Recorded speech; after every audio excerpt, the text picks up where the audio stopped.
안녕하세요. 마인스톤H입니다. 현재 시각은 2024년 1월 5일 금요일 오후 4시 52분입니다. 새해 잘 지내고 계신가요? 2024년 시작돼서 이번 주 첫 주가 지나가는데요. 예상보다 급한 조정이 갑자기 나왔어요. 예상보다 조금 더 가파른 하락세가 급격하게 며칠 만에 나와서 저도 조금 당황스럽긴 했습니다. 왜냐면 어느 정도 예상 파형을 그리고는 있었지만 매수세가 굉장히 강한 상태였기 때문에, 그리고 12월 말까지 보였던 지표상에서 큰 변동이 없었기 때문에 시장이 이렇게 갑자기 급락을 하는 건 사실 조금 의외였다는 거죠. 징후가 아예 없었다라고 얘기하면 그렇죠. 왜냐면 제가 연장선상에 있고 연장이 지속적으로 가능한 부분이다라고 말씀드렸고, 메신저 상에서는 조정이 나올 수 있으니까 주의하자, 그리고 코스피 기준으로 보자면 363 정도를 곧 터치할 수 있는 상황이다라는 걸 말씀드리면서 조정은 언제든 나올 수 있으니까 주의를 좀 하자고 했는데, 그렇게 예상을 함에도 불구하고 너무 급격하게 떨어졌단 말이죠. 그래서 결론적으로 지금 증시가 그러면 꺾인 거냐? 아니다라고 계속 몇 번 말씀드립니다.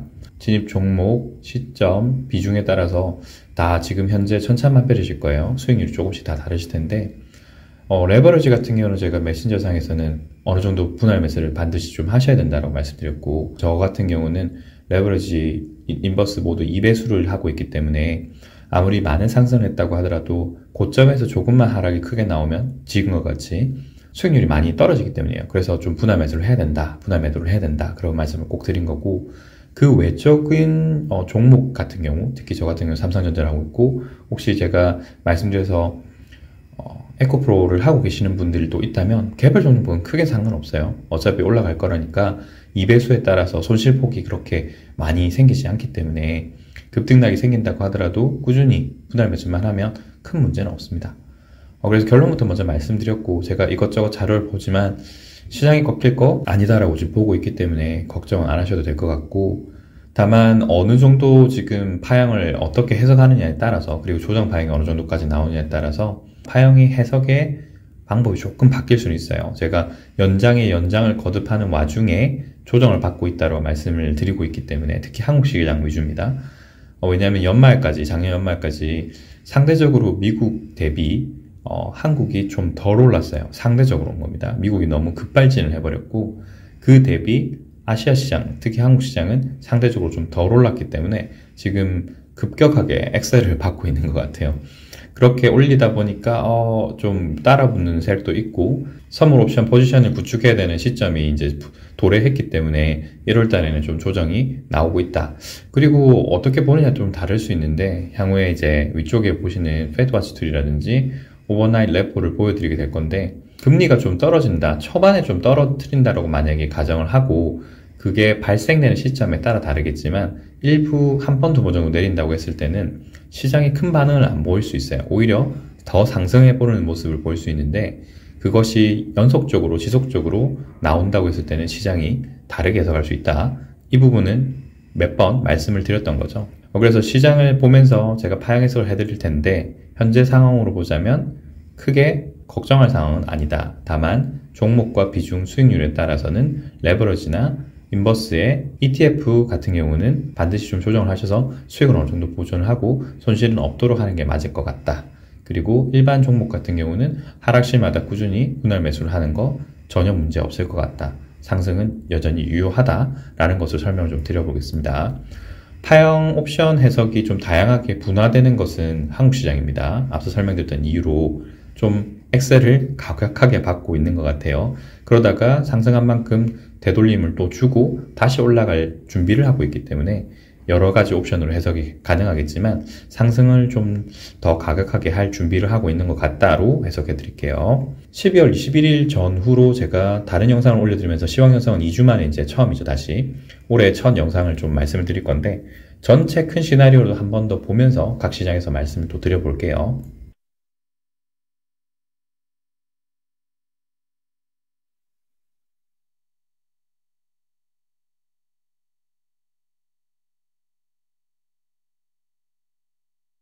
코스피 200을 보자면 어떻게 되냐면, 여기서 나올 수 있는 파형 형태도 아직까지는 여러 가지라고 볼 수 있습니다. 하지만 제가 이미 시나리오 구성을 몇 번 해드렸죠.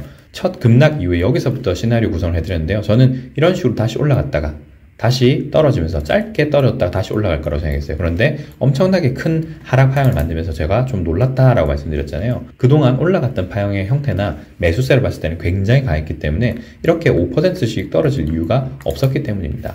그러면 현재 상황을 보자면 어떠냐라면 여기서 볼 수 있는 파형 형태도 여러 가지예요. 지금까지 보고 있는 적정한 파형 형태는 347 전후로 종료를 하는 겁니다. 다만 오늘 카카오톡상에서도 말씀드렸지만 347에서 342.60 사이에 이 구간의 언더슈팅 영역도 가능하다. 이렇게 떨어졌다가 올라가는 것도 가능하다고 말씀드렸어요. 그래서 저 같은 경우는 어제 이렇게서 좀 매수를 많이 해뒀기 때문에 다시 떨어진다고 하면 감사하는 마음으로 좀 더 주워 담을 겁니다. 다만 이 상황에서 좀 중요한 건 뭐냐면 여기서 나오는 파형 형태에 따라서 해석이 달라질 수 있다라고 말씀드리는 거예요. 왜냐하면 현재까지 기준으로 보자면 이런 식으로 해서 종료가 되면 다시 올라갈 거라고 보고 있어요. 여기가 5파였기 때문에 파형 해석을 이렇게 해볼 수 있습니다. 1파, 2파, 3파, 4파, 5파. 5파로 크게 떨어지면 여기가 큰 5파가 되는 거예요. 큰 5파 이후에 반등 3파, 다시 5파로 떨어지는 아주 큰 파형 형태가 될 수 있습니다. 그런데 이런 형태가 아직까지 안 나왔어요. 만약에 이게 마지막 언더슈팅성으로 떨어진다고 하면 다르게 해석해 볼 수 있는 여지가 있지만 아직까지는 그 모습이 없단 말이에요. 여기서 언더슈팅 한다라고 하더라도 다시 상승해서 상승으로 돌아갈 가능성이 높다. 그러면 파형 해석을 5파로 해석하는 것이 아니라 1파, 2파 이후에 여기가 5파가 좀 길게 나오겠구나 라고 생각해 볼 수 있어요. 그러면 언더슈팅 하면 땡큐 하는 마음으로 좀 더 담아야 되겠죠. 좀 더 담아서 여기서 평단가를 최대한 더 낮춰서 수익률을 극대화시킬 수밖에 없다는 거예요. 자, 그리고 NDX인데요. NDX도 지금 현재 기준으로 보자면 거의 똑같다. 거의 똑같은데 조금 한국 시장과 다른 것은 여기서 연장 파형 형태가 나올 가능성도 있겠구나라고 계속적으로 보는데 아직까지 여기는 한국 시장만큼 명확하진 않아요. 명확하진 않다. 다만 여기서도 파형을 보자면 여기도 5파이니까요. 1파, 2파 이후에 하나, 둘, 셋, 넷, 다섯 형태라면 여기에서 보이는 1파의 고점이라고 보이는 이 구간이겠죠. 여기가 3파의 연장을 따져보자면 정확하게는 16,120이겠네요. 16,120을 크게 하락 이탈하면 안 돼요. 그러면 이 파형 해석은 종료가 되겠죠. 왜? 1파, 2파, 3파, 4파니까 4파는 엘리어트 파동 이론에 따라서 1파의 고점을 훼손할 수 없습니다. 그게 16,120 정도로 보이니까요. 일본 기준으로 보면 더 정확하겠죠. 여기서 1파, 2파로 보고 있기 때문에 대략적으로 종가 기준으로 보자면 여기까지도 가능은 해요. 15,992 여기까지도 가능한데 대략적으로 봤을 때 이 근처까지 왔으면 바닥이지 않을까라고 생각을 해야 됩니다. 그리고 여기서 내려오는 파형 자체가 아직까지 조금 불분명하지만 파형 자체가 뒤쪽에 내려오는 파형에 따라서 지지만 조금 더 해준다고 하면 이 파형 자체가 완료되었을 가능성이 충분히 있습니다. 충분히 있단 말은 이렇게 조정 파형을 그리면서 끝났을 가능성도 충분히 있다라는 거예요. 갭으로 나온 형태와 주요 지지 저항 영역이 함께 포함되어 있기 때문에 파형 해석이 다소 왜곡되었을 수는 있겠지만 여기서 뒤쪽에서 나왔던 16,120이라든지 16,000을 크게 하락 이탈하지 않는다면 제가 봤을 때는 여기서 종료되었을 가능성이 있습니다. 이런 식으로요. 이런 식으로 종료되었을 가능성이 있기 때문에 파형이 이렇게 추세선 보고 떨어지면서 다시 올라가는 이 시점부터 분할 매수해봐도 크게 문제는 없을 거라고 생각됩니다.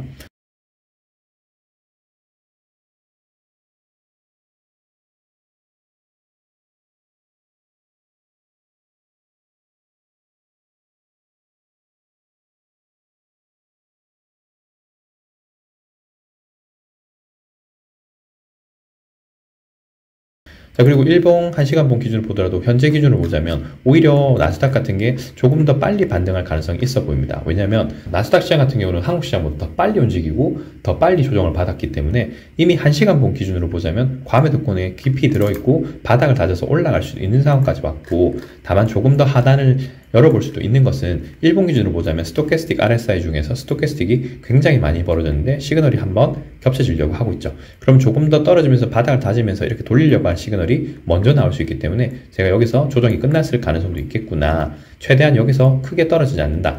16,120이나 16,000까지만 떨어지지 않는다면 크게 하락 돌파하지 않고 올라간다고 하면 반등이 이제 시작 다시 됐을 수도 있겠구나. 그러면 여기서도 마찬가지다. 1파, 2파, 3파, 4파, 5파에서 3파가 연장 형태일 것이니까 1파, 2파 이후에 3파, 조정받고 4파, 마지막에 5파까지 그린 데까지 시간이 많이 남았다.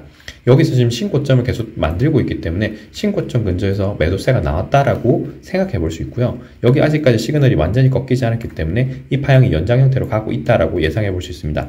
이것도 마찬가지죠. 이런 식으로 가서 떨어질 때까지 시간이 남았단 말이에요. 여기서도 반등을 한번 했다가 떠지려고 하면 시간이 남았어요. 그러니까 아직 1분기까지는 괜찮다라고 저는 생각이 듭니다. 자, 전체적으로 설명을 좀 드려봤고요. 기조가 바뀐 게 없으니까 저는 일단 앞서 설명드렸던 기준으로 최대한 분할 매수와 분할 매도를 해서 상반기 중에서도 1분기 때 최대한 포지션을 수익을 좀 내보려고 할 거예요. 그리고 나서 또다시 포지션을 구축할 때까지 시간이 걸릴지는 모르겠습니다. 왜냐면 예상상으로 보자면 지금 현재 3월달까지 최대한 매도를 한다고 하면 작년의 수익분도 있겠지만 올해 수익분도 감안을 해보자면 나쁘지 않은 수익이 나올 거라고 예상이 되거든요. 섣불리 판단할 부분은 아니고 장기적인 포지션을 한번 구축할 때까지 시간이 걸릴 것이고 한국 시장 보셨겠지만 미국 시장 마찬가지로 등락이 계속될 수 있는 구간이기 때문에 해석만 제대로 한다고 하면 그리고 포지션을 제대로만 잡는다고 하면 상당히 짧은 기간 동안에 수익이 많이 나와서 중장기 스윙으로 간다고 하더라도 문제가 없을 가능성도 높다라고 생각합니다. 미국 시장 한번 지켜보시고요. 말씀드렸던 형태로 진행되는지가 관건일 것 같아요. 16,120에서 16,000 사이겠죠. 거기까지 떨어지는지 그것에 따라서 파형이 나중에 어떻게 해석될지가 바뀔 수 있을 거니까요. 지켜보는 게 좋을 것 같습니다.